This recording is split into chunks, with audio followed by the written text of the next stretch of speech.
బియ్యం సేకరణలో ఏ రాష్ట్రంపై వివక్ష లేదు. తెలంగాణ ఆరోపణలు అవాస్తవమన్న కేంద్రం.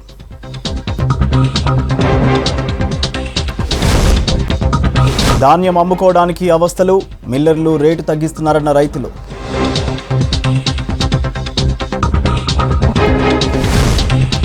పరీక్షా కేంద్రాలు బ్లాక్, ఎడిట్ ఆప్షన్ లేదు. రేపే లాస్ట్ డేట్ కావడంతో టెట్ అభ్యర్థుల్లో టెన్షన్. వైభవంగా భద్రాద్రి రాములోరి పట్టాభిషేకం. గవర్నర్ టూర్లో కనిపించని కలెక్టర్, ఎస్పీ. బహుజనోద్ధరణ మార్గదర్శి ఆదర్శమూర్తి. జ్యోతిబా పూలేకు నేతలు, ప్రజా సంఘాల నివాళి.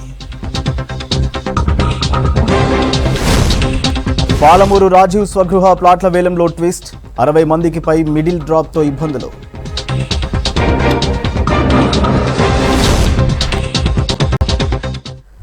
టెట్ ఫీ గడువు ముగిసింది. టెట్ అప్లికేషన్స్ గడువు రేపటితో క్లోజ్ కానుంది. అయితే టెట్ అప్లికేషన్ గడువు పెంచాలని డిమాండ్ చేస్తున్నారు నిరుద్యోగులు. దరఖాస్తుల్లో తప్పులు ఉంటే ఎడిట్ ఆప్షన్ ఇవ్వకపోవడంపై మండిపడుతున్నారు. మరోవైపు 20 జిల్లాల్లో పరీక్ష కేంద్రాలను అధికారులు బ్లాక్ చేశారు. ఈసారి టెట్కు 4 లక్షల అప్లికేషన్స్ వచ్చాయి. మరో 1 లక్ష మంది ఇంకా అప్లై చేసుకునేందుకు రెడీగా ఉన్నట్లు తెలుస్తోంది. అంచనాలకు మించి దరఖాస్తులు వస్తుండటంతో పరీక్షా కేంద్రాలను బ్లాక్ చేశారు. 20 జిల్లాలో ఎగ్జామ్ సెంటర్స్, జిల్లాల ఆప్షన్ బ్లాక్ చేయడంతో అభ్యర్థులు ఆందోళన చెందుతున్నారు. తమ జిల్లాలో కాకుండా వేరే చోట ఎగ్జామ్ సెంటర్ పడితే ఎండలో ఎక్కడికి వెళ్లి ఎగ్జామ్ రాయగలుగుతామని ప్రశ్నిస్తున్నారు టెట్ అభ్యర్థులు. టెట్ పరీక్ష కోసం గత నెల 26 నుంచి దరఖాస్తులు ఆహ్వానిస్తుండగా ఈ నెల 12తో గడువు ముగియనుంది.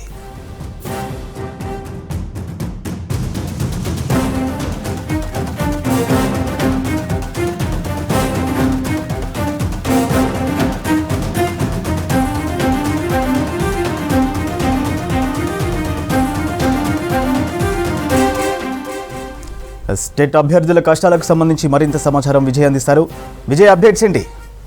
ఎస్ సూర్య, 2017 తర్వాత ఈ సంవత్సరము టెట్ ఎగ్జామ్ను రాష్ట్ర ప్రభుత్వం కండక్ట్ చేస్తున్నది. టెట్ నిర్వహణ బాధ్యతను అంతా కూడా స్కూల్ ఎడ్యుకేషన్కు ప్రభుత్వం అప్పచెప్పింది.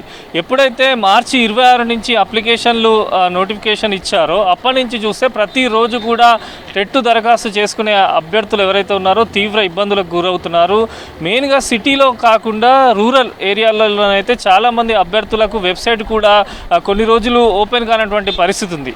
నిజానికి ఏదైనా ఎగ్జామ్ రాస్తే ఏదైనా తప్పులు చేస్తే దాన్ని ఎడిట్ ఆప్షన్ ఇవ్వాలి, అంటే అప్లై చేసుకునే ముందు. కానీ టెట్లో అది ఎక్కడా కనిపిస్తలేదు. చాలామంది విద్యార్థులకు సంబంధించిన ఫొటోస్ కావచ్చు, ఇతరత్ర డీటెయిల్ సెంటర్లో కొంతమంది విద్యార్థులు తప్పులు చేశారు. తిరిగి వారు టెట్ వెబ్సైట్కు వెళ్ళి ఎడిట్ చేసుకుందామని చూస్తే అక్కడ ఎడిట్ ఆప్షన్ కనిపించట్లేదు. సో చాలామంది ఒక గందరగోళ ఆందోళనమైన పరిస్థితిలో ఉన్నారు. దీంతోపాటు సెంటర్లకు సంబంధించి మెయిన్గా లాస్ట్ సాటర్డే రోజే, అంటే మొన్న శనివారం రోజే హైదరాబాద్తో పాటు వికారాబాద్ ఈ ఏరియాలలో సెంటర్ ఆప్షన్ను అధికారులు క్లోజ్ చేశారు. అంటే ఎగ్జామ్ రాయాలంటే విద్యార్థులకు, అభ్యర్థులకు తమకు నచ్చిన దిక్కు ఎగ్జామ్ రాయాల్సి ఉంటుంది. కానీ దీనికి భిన్నంగా టెట్ ఎగ్జామ్ నిర్వహణ జరుగుతున్నది. నిజానికి హైదరాబాద్లో ఉన్నటువంటి అభ్యర్థి జగిత్యాలో లేకుంటే మెదకో లేకుంటే ఇంకెక్కడో పెట్టుకొని రాయాల్సిన పరిస్థితి ఇప్పుడు ప్రస్తుతానికి కనిపిస్తున్నది. 33 జిల్లాలకు గాను కేవలము 13 జిల్లాలకు సంబంధించిన సెంటర్స్ ఆప్షన్ మాత్రమే 2 రోజుల నుంచి అందుబాటులో కనిపిస్తున్నాయి. నిజానికి టెట్ చాలామంది అభ్యర్థులు రాస్తూ ఉంటారు. ఎందుకంటే చాలామంది మహిళలు కావచ్చు, గత కొన్ని రోజులుగా ఎదురు చూస్తున్నటువంటి మ్యారీడ్ పీపుల్ కావచ్చు, చిల్డ్రన్ ఉన్నటువంటి తల్లులు కావచ్చు, వీరందరూ కూడా ఎగ్జామ్ రాస్తారు. ఇప్పుడున్న ప్రజెంట్ సిచ్యువేషన్లో దాదాపు సిటీకి 70-80 కిలోమీటర్ల దూరంలో ఎగ్జామ్ సెంటర్ ఉంటే వారు 2 ఎగ్జామ్స్ రాయాల్సి ఉంటుంది. మార్నింగ్ 9 నుంచి మధ్యాహ్నం వరకు, మళ్ళీ మధ్యాహ్నం నుంచి సాయంత్రం వరకు. అంటే ఎగ్జామ్ సెంటర్ల ముందు పడిగాపులు కాసే పరిస్థితి రాష్ట్రంలో టెట్ నిర్వహణలో ఇప్పుడు జరుగుతున్నదనే చెప్పొచ్చు. గత కొన్ని రోజులుగా మొత్తం టెట్కు సంబంధించి చూస్తే ఇప్పటికీ 4 లక్షల మంది అభ్యర్థులు టెట్కు దరఖాస్తు చేసుకున్నట్టు అఫీషియల్గా స్కూల్ ఎడ్యుకేషన్ అధికారులు ప్రకటించారు. దీంతోపాటు మరొక 1 లక్ష మంది కూడా దరఖాస్తు చేసుకున్నప్పటికీ ఎదురు చూస్తున్నారు. వారికి గ్రామీణ ప్రాంతాల్లో కొంతవరకు వెబ్సైట్ పనిచేయక ఇబ్బందులు పడుతున్నారు. వారికి కొంతవరకు అవగాహన కూడా లేక ఇబ్బంది పడుతున్నారు. దీంతోపాటు నిజానికైతే ఇంత పెద్ద పరీక్ష నిర్వహిస్తున్నప్పుడు ఒక ప్రత్యేకమైన కన్సల్టెన్సీని కూడా ఏర్పాటు చేయాల్సి ఉండే. కానీ అట్లాంటి ఏది ఏర్పాటు చేయకుండా కొంతమంది అధికారులకి ఈ బాధ్యతలు అప్పచెప్పడంతో కనీసం అభ్యర్థులు ఫోన్ చేస్తే లిఫ్ట్ చేసే పరిస్థితిలో కూడా విద్యాశాఖ అధికారులు లేరు. చాలామంది, ఎందుకంటే టెట్ అనేది ఇప్పుడు ఇంపార్టెంట్, రాష్ట్ర ప్రభుత్వం ఉద్యోగాల భర్తీకి నోటిఫికేషన్ ఇవ్వడంతో దాదాపు 13,000 టీచర్ పోస్టులు ఖాళీగా ఉన్నాయి, వాటిని భర్తీ చేస్తామని చెప్పి అఫీషియల్గా ప్రభుత్వం ప్రకటించింది. లక్షలాది మంది నిరుద్యోగులు టీచర్ పోస్టుల భర్తీ కోసం ఎదురు చూస్తున్నారు.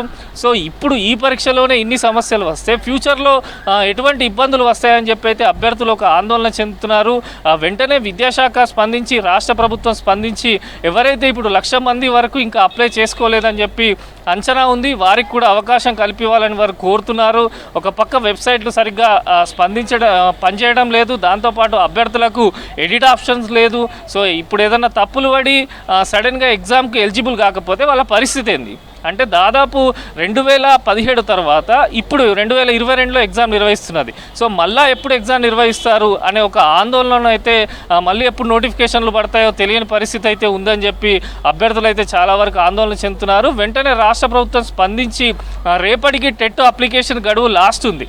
సో ఈరోజు ఫీ గడువు సాయంత్రం 5 గంటలకు ముగిసింది. సో చాలామంది అభ్యర్థులు కట్టక ముందే ఫీ గడువు ముగిసింది, వెబ్సైట్ ఓపెన్ కాలేదు, ఇప్పుడు మా పరిస్థితి ఏంది అని చెప్పి ప్రశ్నిస్తున్నారు. పరిస్థితి ఇప్పుడు విద్యాశాఖలో నెలకొంది. వెంటనే ప్రభుత్వము చొరవ తీసుకొని విద్యాశాఖ అధికారులు స్పందించి టెట్ గడువును పెంచాలని చెప్పి అయితే చాలా మంది అభ్యర్థులు కోరుకుంటున్నారు. సూర్య, థ్యాంక్ యూ విజయ్.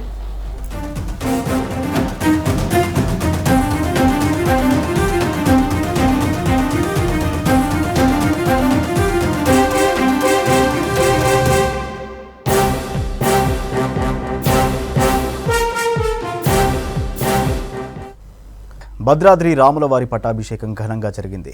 సీతారాములకు పట్టు వస్త్రాలు సమర్పించారు గవర్నర్ తమిళిసై దంపతులు. ఆలయంలో ప్రత్యేక పూజలు చేశారు.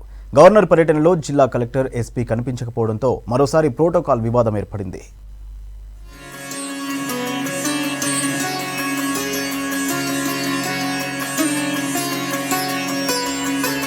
భద్రాద్రిలో కళ్యాణ రాముడి పట్టాభిషేకం వైభవంగా జరిగింది. సీతా సమేత శ్రీరాముడికి పట్టాభిషేకం నిర్వహించారు ఆలయ అధికారులు. ముందుగా కలశాలు, ఆభరణాలకు ప్రత్యేక పూజలు నిర్వహించారు. ఆ తర్వాత శ్రీరామచంద్రుడికి అష్టోత్తర శతనామార్చన చేశారు. సీతారాములకు పట్టు వస్త్రాలు సమర్పించారు గవర్నర్ దంపతులు. పట్టాభిషేక మహోత్సవంలో భాగంగా పాదుకలను శ్రీరాముడికి సమర్పించారు ఆలయ పూజారులు. రాజదండం, రాజముద్రిక, రాజఖడ్గం, ఛత్రం, చామరలు, రామదాసు పచ్చల పథకం ఇలా ఒక్కోటిగా శ్రీరాముడికి అలంకరించారు. తర్వాత వైభవంగా రామచంద్రునికి కిరీటాన్ని సమర్పించారు. వివిధ నదుల తీర్థాలతో సీతా లక్ష్మణ సమేత శ్రీరాముల వారికి అభిషేకం నిర్వహించారు.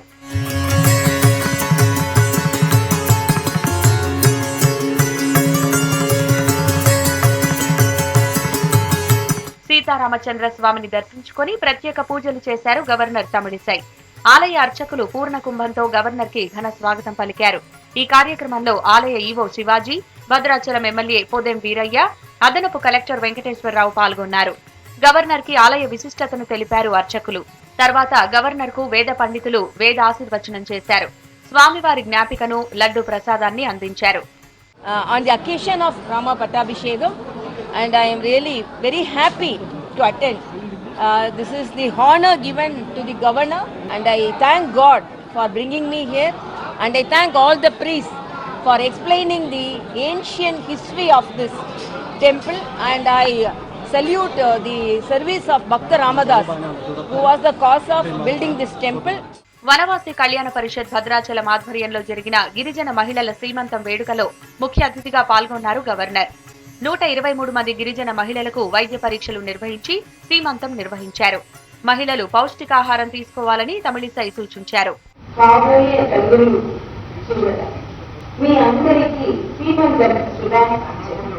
మీ ఆరోగ్యానికి అవసరం అయిన ఫ్రూట్స్ మరియు రోగ నిరోధకత పెంచి బాలమైన ఆహారం తీసుకోవాలని ఈ శ్రీమంతం గుర్తు చేస్తుంది. ప్రతి మహిళలు ఆరోగ్యంగా ఉండాలి, పిల్లలు ఆరోగ్యంగా పుడతారు. గవర్నర్ టూర్ లో మరోసారి ప్రోటోకాల్ ఇష్యూ బయటపడింది. స్థానిక ఎస్పీ, కలెక్టర్ గవర్నర్ టూర్ లో కనిపించలేదు.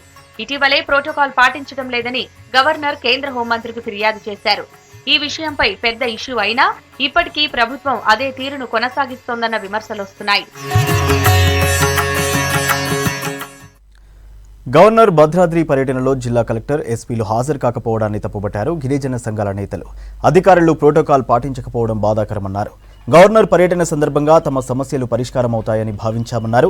అయితే ప్రజాప్రతినిధులు, అధికారులు హాజరు కాలేదంటూ మండిపడ్డారు గిరిజన సంఘాల నేతలు.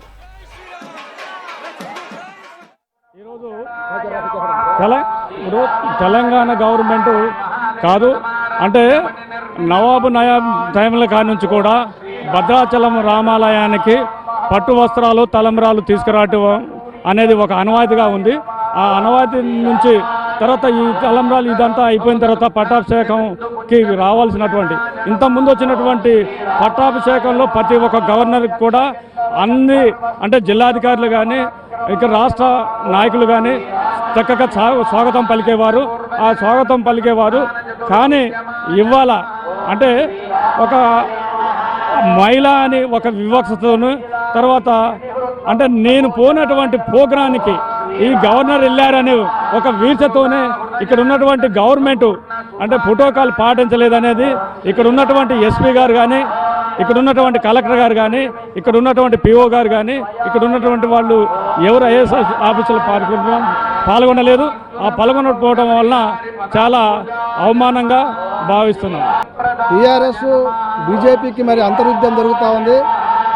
అందులో భాగంగా గవర్నరు అన్ని పార్టీలకు అతీతంగా ఉంటారు కాబట్టి మరి ఇక్కడ రాజకీయం మరి ఆ రెండు పార్టీలు మరి ఒకరి మీద ఒకరు బురద చల్లుకుంటూ గవర్నర్ వ్యవస్థను మరి పక్కదో పట్టిస్తూ ఉన్నారు. కాబట్టి ఈ రకంగా గవర్నర్ ఒక ప్రథమ పౌరాలు కాబట్టి ఆమెకున్న అధికారాలు ఈ రాష్ట్రంలో మరి వినియోగించుకోవాలి. అలాగనే మా ప్రాంతానికి వచ్చినప్పుడు ఇక్కడ ఆదివాసీ ప్రజల ప్రతినిధులతోటి మరి సమావేశం ఏర్పాటు చేయాలి. ఇక్కడున్న ఆదివాసీల సమస్యల మీద గవర్నరు క్షుణ్ణంగా పరిశీలించాలి, అడగాలి. అలాంటప్పుడే గవర్నర్ యొక్క వ్యవస్థకు అర్థం ఉంటుంది. మా యొక్క ఆదివాసీల సమస్యలు కానీ, ఆదివాసీ హక్కులు కానీ ఇక్కడ ఐటీడీ పిఓ గారిని కానీ, జిల్లా కలెక్టర్ గారిని పరిశీలించాలి, అడగాలని మేము డిమాండ్ చేస్తూ ఉన్నాం. 5వ షెడ్యూల్ ప్రాంతము ఈ ప్రాంతము షెడ్యూల్ ప్రాంతం అయినప్పటి నుంచి ఇప్పటి వరకు ఈ ప్రాంతాల గవర్నర్ ఎవరు వచ్చినా కానీ ఈ గవర్నర్ మొత్తం కూడా రాష్ట్ర ప్రభుత్వం కన్నుసన్నలో ఉంటుంది. కొత్త కాదు, గవర్నర్ని కించపరచడం కొత్త కాదు. 5వ షెడ్యూల్ ప్రాంతంలో ఎప్పుడైతే ఈ చట్టాలు వచ్చినా ఆ చట్టాలు అమలు ఉండడం కోసం గవర్నర్ ఎప్పుడు కూడా వాళ్ళు చెప్పు చేతులు ఉంచుకున్నారు. అందువల్ల ఈ ప్రాంతంలో ఈ వివక్ష అనేది ఇప్పటికి కాదు, ఎప్పటి నుంచి గవర్నర్ వివక్ష ఉంది. అదే ఇప్పుడు రాజకీయంగా కొంత వివక్ష పడుతుంది. కానీ ఆదివాసీలకి న్యాయం జరగాలంటే గవర్నర్ వ్యవస్థను బలోపేతం చేయవలసింది. గవర్నరు స్వతంత్రంగా ఉన్నప్పుడే ఆదివాసీలకు ఇక్కడ హక్కుల్ని గుర్తించుకునే అవకాశం ఉంటుంది. ఇప్పటికైనా గవర్నర్ వ్యవస్థ స్వతంత్రంగా ఉన్న రాజకీయ పార్టీలు అతీతంగా. వివక్ష లేని సమాజం కోసం మహాత్మా జ్యోతిబా పూలే పోరాడారన్నారు నేతలు. దళిత బహుజన జనోద్ధరణ కోసం ఆయన జీవితాంతం కృషి చేశారని చెప్పారు. పూలే జీవితం నేటి తరానికి ఆదర్శనీయమని, ఆయన ఆశయ సాధనకు అందరూ కృషి చేయాలని పిలుపునిచ్చారు.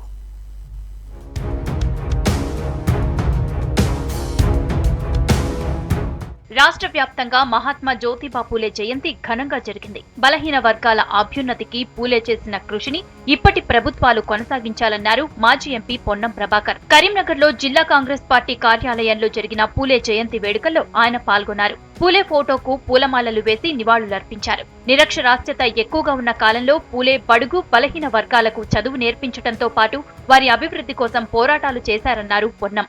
బాబాసాహెబ్ అంబేద్కర్ గారికి కూడా ఒక స్ఫూర్తిదాయకమైనటువంటి జ్యోతిబా పూలే గారిని ఒక బలహీన వర్గాలే కాకుండా ఆనాడు ఏ నూతన శకానికైతే దారితీసే విధంగా వ్యవహారం చేసిండో, అక్షరాస్యత లేనప్పుడు అనేకమైనటువంటి సమస్యలు సామాజిక సమస్యలు ఉన్నప్పుడు ఒక గొంతెత్తి పోరాడినటువంటి జ్యోతిబా పూలే గారిని ప్రభుత్వాలన్నీ స్ఫూర్తిగా తీసుకొని ఈరోజు బలహీన వర్గాల సంక్షేమానికి కృషి చేయాల్సిన అవసరం ఉన్నది.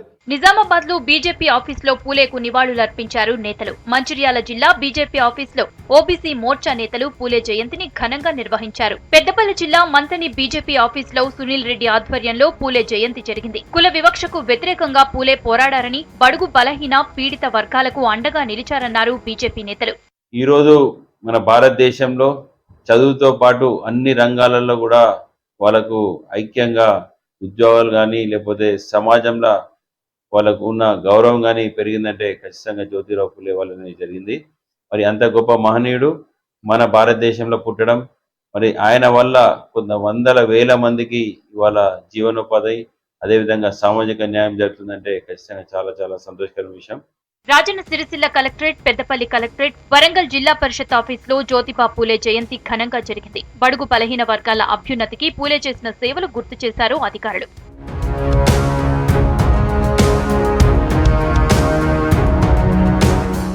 ఖమ్మం శ్రీశ్రీ సర్కిల్లో జ్యోతిరావు పూలే విగ్రహానికి జాయింట్ కలెక్టర్ పూలమాల వేసి నివాళులర్పించారు. ఈ కార్యక్రమంలో ప్రజాప్రతినిధులు, బీసీ సంఘాల నాయకులు, బీసీ సంక్షేమ శాఖ అధికారులు పాల్గొన్నారు.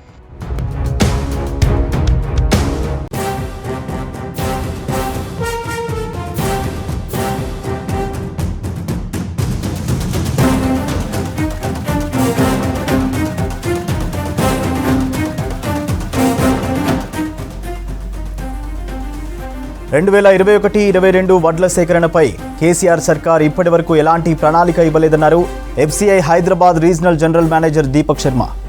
భవిష్యత్తులో బాయిల్డ్ రైస్ ఇవ్వబోమని గతేడాది అక్టోబర్ 4న తెలంగాణ సర్కార్ ఎఫ్సీఐకి లేఖ రాసిందన్నారు. బియ్యం లోటు ఉన్న రాష్ట్రాల్లో కొన్నేళ్లుగా ఉత్పత్తి పెరిగిందన్నారు. ఇప్పటికీ రా రైస్ ఎంతిచ్చినా తీసుకుంటామన్నారు దీపక్ శర్మ.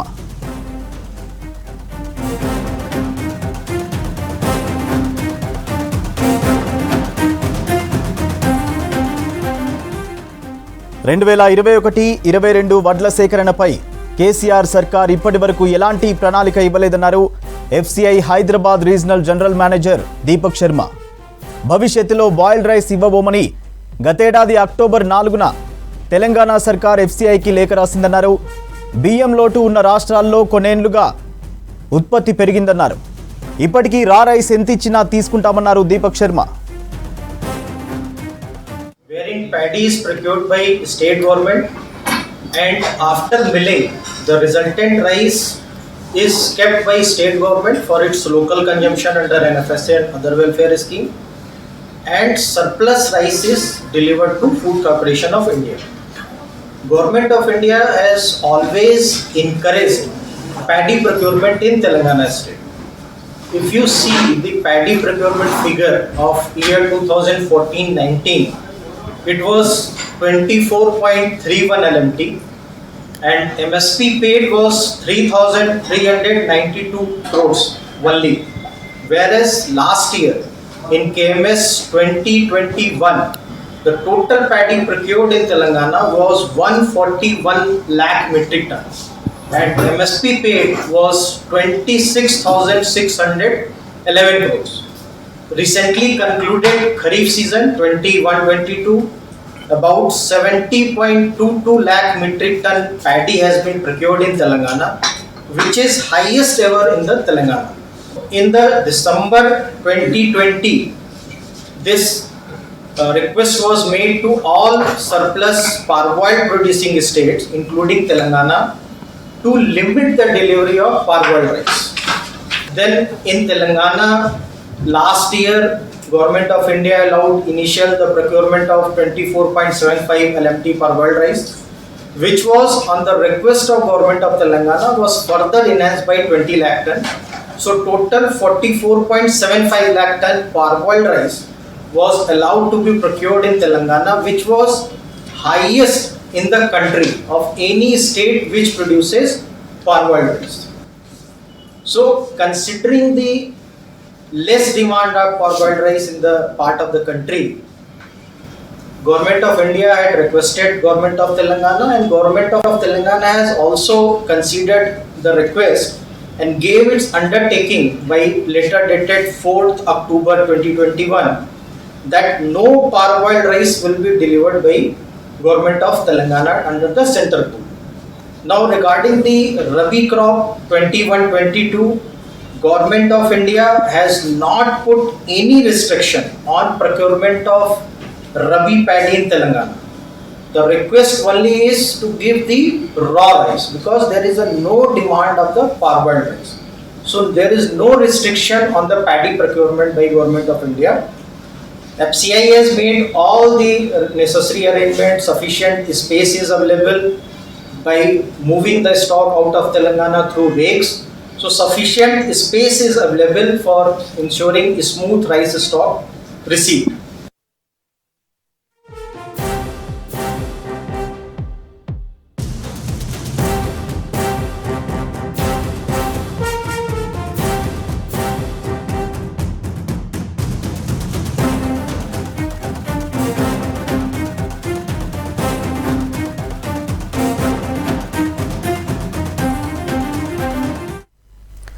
నిర్మల్ జిల్లా మావడ మండలం న్యూ సాంగ్విలో 400 వడ్డెర కుటుంబాలను బహిష్కరించారు విలేజ్ డెవలప్మెంట్ కమిటీ సభ్యులు.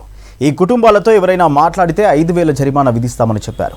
బహిష్కరించిన కుటుంబాలకు కిరాణా సరుకులు ఇవ్వకూడదని తీర్మానించారు. అలాగే ఆ కుటుంబాలకు చెందిన పశువులు గ్రామంలోకి రానివ్వదని ఆంక్షలు విధించారు. బీడీసీ సభ్యులు తమను బహిష్కరించడంపై వడ్డెరలు ఫైర్ అయ్యారు. మామడ పోలీస్ స్టేషన్లో ఫిర్యాదు చేశారు. న్యాయం కోసం కలెక్టరేట్ను ముట్టడిస్తామని చెప్పారు.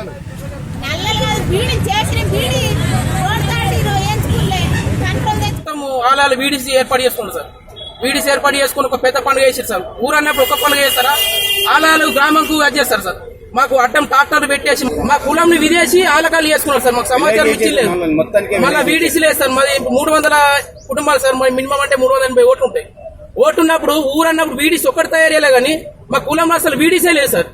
మా కులంలో 2 మెంబర్స్ తీసుకోలేదు సార్. తీసుకొని మాకు కావాలని పోతే మనం అరే ఓటోడని వీడికి లేచిపోరని చెప్పేసి కులంలోకి లేపేసి మొత్తం గ్రామ పంచాయతీకి అప్పుడు అట్లా లేపేసారు. మొన్న పండుగ చేసినప్పుడు కూడా మనం పిల్లలు సార్ పిల్లక అలాగే మాకు డాక్టర్ అడ్డం పెట్టి తవ్వకు వాళ్ళు పండుగ చేసుకున్నారు సార్.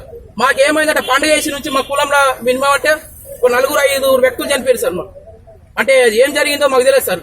ఇక మేమేమనుకున్నామంటే అరే ఇట్లా జరిగింది కదా ఆలాలు చేసుకున్నాం మనమన్న కులం కట్టడి చేసుకుందామని చెప్పేసి మేము ఒక పండుగ చేసుకున్నాం సార్.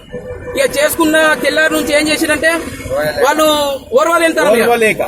అరే ఈ ఒడ్డోళ్ళకి ఇట్లా చేసారు కదా అలాని మొత్తం మన ఊళ్ళకి రానియద్దు, రేషన్ ఇయ్యద్దు అని రాత్రి మైకానం చేసి కూతురి పెళ్లి భోజనం పెట్టలేదని కామారెడ్డి జిల్లాలో ఓ కుటుంబాన్ని కుల బహిష్కరణ చేశారు.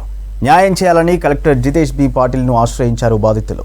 రామారెడ్డి మండలం మద్దికుంటలో హెల్దీ పోచయ్య కూతురు ఇంట్లో నుంచి వెళ్లిపోయి పెద్దలకు చెప్పకుండా ప్రేమ వివాహం చేసుకుంది. విషయం తెలుసుకున్న కుల పెద్దలు కులంలోని అందరికీ పెళ్లి భోజనం పెట్టాలని అడిగారు. అయితే కూతురు చెప్పకుండా వెళ్లిపోయిందన్న బాధలో ఉన్న తాము పెళ్లి భోజనం ఎలా పెడతామని పోచయ్య కుల పెద్దలను ప్రశ్నించాడు. దీంతో ఆగ్రహించిన కుల పెద్దలు పోచయ్య కుటుంబాన్ని బహిష్కరించారు. అతని కుమారుడు మహిపాల్ కోడలు రేణుకలతో ఎవ్వరూ మాట్లాడొద్దని ఆదేశించారు. తమను ఆదుకోవాలని కలెక్టర్ను జితేష్ బి పాటిల్ను కోరారు బాధితులు. వెళ్ళిండు. ఆమె లవ్ మ్యారేజ్ చేసుకొని 2 సంవత్సరాలు అవుతుంది. ఆమె వెళ్ళిపోయింది. మా మామ నేను మా పాపనే ఉంటాం ఇంటి దగ్గర. అయితే ఏం జరిగిందంటే కులం కుడుపు పెట్టమని అడిగిరు నన్ను. 2 సంవత్సరాలు అవుతుంది. ఆమె వేసుకొని పోయినాక సంవత్సరానికి అడిగిరు. అడిగితే ఏమైందంటే ఆయన ఇంటి దగ్గర లేడు కాబట్టి నేను ఇంటి దగ్గర ఒక్కదాన్ని ఉన్నా, మా మామకి ఏం తెలియదు అంటే నన్ను ఒత్తిడి చేసిరు. ఒత్తిడి చేస్తే నేనేమన్నా ఇప్పుడు ఒక 5-6 నెలలు అయితే మా ఆయన వస్తాడు సార్, ఆయన వచ్చినాక మేము పెడతాము, అందరు లేక నేను కులం కుటుంబం పెడతా, పైసలు ఇస్తా అని చెప్పినా కానీ మాకు అంటే ఏమన్నారంటే మీకు కులం బంధు ఇప్పటి నుంచి అని చెప్పేసారు. కులం కుడుపు పెడితేనే నువ్వు కులంలో కలుస్తావని చెప్పారు. సంవత్సరం కింద వాళ్ళు పెద్ద మనుషులు నిర్ణయించింది ఏంటంటే డిషన్ కిరాయి, లవ్ మ్యారేజ్ చేసుకున్న వాళ్ళకి డిషన్ కిరాయి కట్టియాలా, కుల భోజనం పెట్టాలనేసి డిస్కషన్ చేసారట. దానికి నేను కూడా కడతా అని చెప్పిన, కానీ ఇప్పుడు వాళ్ళు మమ్మల్ని ఏ విధంగా కూడా అందుకు మమ్మల్ని కులం నుంచి బహిష్కరించారు. సంవత్సరం అయ్యా సార్, మాకు ఎటువంటి న్యాయం జరుగుతలేదు. అందువల్లనే కలెక్టర్ ఆఫీస్కి వచ్చి ఫిర్యాదు. ఆదిలాబాద్ జిల్లా ఉట్నూరు ఐటీడీఏ ముందు చాప్రాల గ్రామస్తులు ఆందోళనకు దిగారు. గ్రామానికి మంచినీరు, రోడ్డు, విద్యుత్ సౌకర్యం కల్పించాలని డిమాండ్ చేస్తూ ఖాళీ బిందెలతో నిరసన చేపట్టారు. తర్వాత ఐటీడీఏ ప్రాజెక్టు అధికారి అంకిత్కు వినతి పత్రం అందజేశారు. ఏండ్లుగా తమ గ్రామ సమస్యలను ఏ ఒక్క అధికారి కూడా పట్టించుకోవడం లేదని ఆవేదన వ్యక్తం చేశారు. కేవలం 15 కిలోమీటర్ల దూరంలో ఉన్న చాప్రాయల గ్రామం ఏర్పడి 70 సంవత్సరాలకు పైగా అవుతున్నది. ఆ గ్రామానికి కనీసం వెళ్ళడానికి రోడ్డు సదుపాయం అనేది లేదు. అనేక మంది గర్భిణీ స్త్రీలు కావచ్చు, రోగులు కావచ్చు, అనేక అవస్థలు ఎదుర్కొంటున్న ఐటీడీ అధికారులు ఇప్పటివరకు రోడ్డు సదుపాయం అనేది కల్పించలేదు. రోడ్ అయితే పక్కన పెడితే కనీసం తాగడానికి మంచినీటి సదుపాయం కూడా ఇప్పటి వరకు కూడా ఐటీడీ అధికారులు కల్పించలేదు. మిషన్ భగీరథ నీళ్ళ ట్యాంకు పెద్ద ఎత్తున అక్కడ కట్టిలు కానీ ఒక రోజు కూడా నీళ్ళు ఇచ్చే పరిస్థితి అనేది లేదు. అక్కడ ముఖ్యమంత్రి గారేమో ఆదిలాబాద్లో ఉన్న గిరిజనుడు నేను ఒకే నీళ్ళు తాగుతున్నామంటారు. ఒకసారి ముఖ్యమంత్రి గారిని అడుగుతున్నాం, మా గిరిజన గ్రామానికి రండి, మా చాప్రాయల గ్రామానికి రండి, ఒకసారి చూడండి. మేము బావిలో నీరు తాగుతున్నాం, మొర్రెలో నీళ్ళు తాగుతున్నాం, కనీసం మాకు తాగడానికి కూడా మంచి నీళ్ళ సదుపాయం కల్పించలేని దీనస్థితిలో ఐటీడీ అధికారులు ఉన్నారు. కాబట్టి ఈ సందర్భంగా మేము ఐటీడీ అధికారులని కోరుతా ఉన్నాం, వెంటనే వీళ్ళ గ్రామానికి మంచినీటి సదుపాయం, రోడ్డు సదుపాయం, కనీసం పాఠశాల కూడా లేదు, అక్కడ అంగన్వాడీ లేదు, అక్కడ పిల్లలంతా కూడా మధ్యాహ్నం ఆటలు ఆడుకునే పరిస్థితి. స్కూల్కి వెళ్ళాలంటే 5 కిలోమీటర్లు దాటి గన్పూర్ వెళ్ళాలి, అడవిని దాటి. కాబట్టి అక్కడ ప్రాథమిక పాఠశాల ఏర్పాటు చేయాలా, 3 ఫేజ్ కరెంటు ఏర్పాటు చేయాలా, ఇతర అన్ని సౌకర్యాలు కల్పించి యాదగిరిగుట్టలో యాదాద్రి ఆలయ ఈవో గీత వైఖరిని నిరసిస్తూ దున్నపోతుకు వినతి పత్రం అందజేశారు జేఏసీ నేతలు. యాదగిరిగుట్ట కొండపైకి ఆటోల రాకపోకలపై విధించిన ఆంక్షలను తొలగించాలని నిరసన చేపట్టారు. స్థానికులకు ఆంక్షలు లేని దర్శనం కల్పించి కొండపైకి వాహనాలను అనుమతించాలని డిమాండ్ చేశారు నేతలు.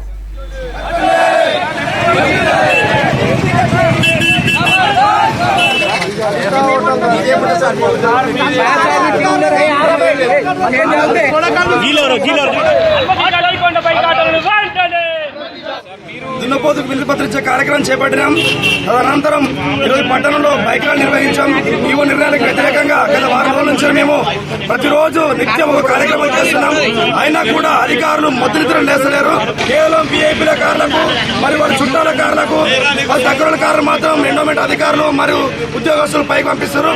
అంతేగాని లోకల్ నుంచి బైకులు ఆటోలు మాత్రం పైకి అలవ్ చేస్తలేరు.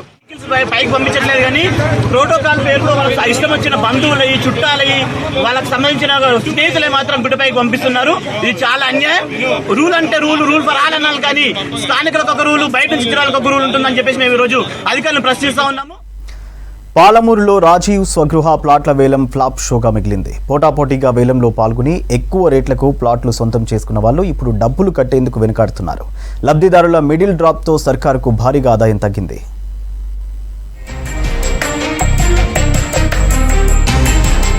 మహబూబ్ నగర్ రాజీవ్ స్వగృహ ప్లాట్ల వేలం ఫ్లాప్ షోలా మారింది. 4 రోజుల పాటు జరిగిన వేలంలో జనం పోటాపోటీగా పాల్గొని రికార్డు ధరలకు ప్లాట్లను దక్కించుకున్నారు. చదరపు గజం 26,650 రూపాయల ధర పలికింది. ఒక్కో ఓపెన్ ప్లాట్ ధర అత్యధికంగా 53 లక్షలు, తక్కువగా 20 లక్షల పైనే అమ్ముడుపోయాయి. రియల్ ఎస్టేట్ వ్యాపారులు వేలంలో పాల్గొనడం వల్ల మధ్యతరగతి ప్రజలకు అందలేనంతగా వేలం ధర పలికింది. 240 ప్లాట్ల బహిరంగ వేలం ద్వారా 96 కోట్ల ఆదాయం వస్తుందని అధికారులు భావించారు. ప్లాట్లు పొందిన లబ్ధిదారులు 90 రోజుల్లో 3 విడతల్లో మొత్తం పేమెంట్ చేయాల్సి ఉంటుంది. 30 రోజుల్లో మొదటి ఇన్స్టాల్మెంట్, 45 రోజుల్లో రెండో ఇన్స్టాల్మెంట్, 90 రోజుల్లో మూడో ఇన్స్టాల్మెంట్ చెల్లించాల్సి ఉంది. మొత్తం పేమెంట్ ఒకేసారి చెల్లిస్తే 2% డిస్కౌంట్ ప్రకటించారు. అయితే వేలంలో ప్లాట్లు దక్కించుకున్న వాళ్ళలో 60 నుంచి 70 మంది మిడిల్ డ్రాప్ అయ్యారు. దీంతో అధికారుల అంచనాలు తలకిందులయ్యాయి.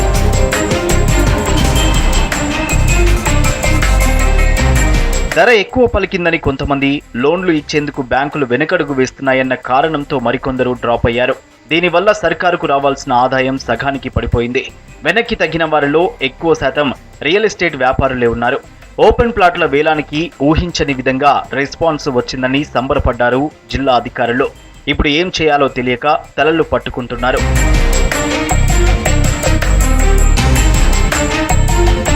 చాలా మంది ప్లాట్లకు డబ్బులు కట్టకపోవడంతో ఓపెన్ ప్లాట్ల వేలం వ్యవహారం మళ్లీ మొదటికొచ్చినట్లయింది.